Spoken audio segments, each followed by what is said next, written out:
I want to think, and I do for the most part, that maybe Robin asked for me. I don't know exactly the producer, director, whatever. I'd like to think it was Robin. I knew of him, and I'd seen him, and the working with him was just, I guess, some of the wildest moments I had. We've become great friends, and it goes without saying with it, and I'll tell you more about Mork and Mindy, but out of all the people I've known, period, in or out of the business, Robin is probably one of the most generous people.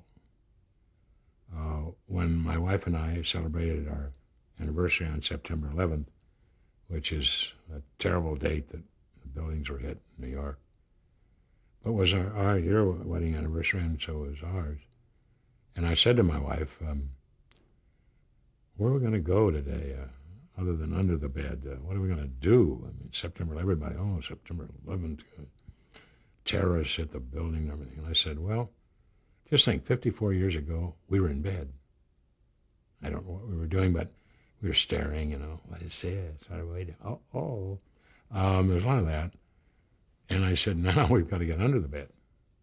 John, please. Well, I came down with, unfortunately, just a week before that, cancer. I had a cancer of the bladder, which I'm not going to get into heavy stuff. I'm trying to edit my diseases here. Robin sent his plane down. My wife has had cancer 4 times. Liver cancer, breast cancer. We're riddled with this stuff. And then finally it hit me this year. And I must say, without getting into a heavy thing about it, because I mentioned earlier, I'm not one to whine or feel sorry for myself or anything else, because there are people, God knows, head and heels over me with all kinds of problems. But it taught me a tough lesson, but a great lesson.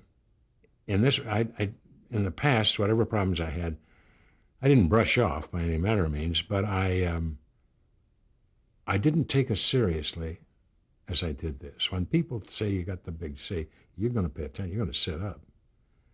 So I thought, each day I better be doing something constructive. That doesn't mean standing on a corner and being the town fop. But I got to paint again. I got to start to write again. Hopefully get some action going. And I'm going to work with Sid Caesar sometime next week. We're doing a cameo in a film. So at any rate, Robin sent his plane down for us. And he knew about what had happened to me, and he certainly knew what had happened to Eileen, because he came down when she was going through her thing. Radiation and all this kind of stuff. So we flew back up, and I must say, I think all of us, hopefully, I was impressed to sit there with a flight attendant, 2 guys who used to fly in Vietnam or something, and myself and my wife. And I thought, boy, this is, Eileen turned to me and she said, this is it. This is the way we should have been living all along. And I said, where did I fail? God, there's so many ways. I'd just like to sit here and taxi, and we can play kissy face until nightfall. Well, anyway, we flew up to San Francisco. We went to see the Giants and the Dodgers play. The only other ball game I'd seen in 2 years was, again, with Robin 2 years ago, at that new stadium up there in San Francisco. So we did that, and then we went back to his house, and we had dinner that night. And we went shopping late in the afternoon. I collect toys from the 30s and 40s, and he's got a lot of plastic toys in Japan. So we went out toy shopping, and he bought several things. So it was great fun. Working with him is something else. It's like working in a wonderful library with a gentleman who has read all the books and is going to tell you all the books in your brief visit to the library. He's going to play the characters that you're going to read about. He's doing it live, and this is Robin. It's like an air show, too. It's like a great air show with B-17s and maybe a Wright Brothers aircraft and a Sopwith Camel, to a steerman who, strafing people and picking strawberries, to an SR-71, and et cetera. There are 2 pylons, and he gets in, and the little guys and people with little yellow boxes that shoot pictures. Oh, he's gone already. And he's flying around, 1,000 miles an hour. He can cross the country. SR-71 does 2.5 hours. Robin crosses the country in 25 minutes. And the canopy's still back. And you say, what was going on here? What's happening? He's an entirely different guy. I'm fascinated by his work in movies. He's a workaholic. He loves the stage. He loves to do live stand-up. I think that every form, I don't know if he's done a play recently, but lots of movies, as we know, concerts and stuff. Man for all kinds of causes.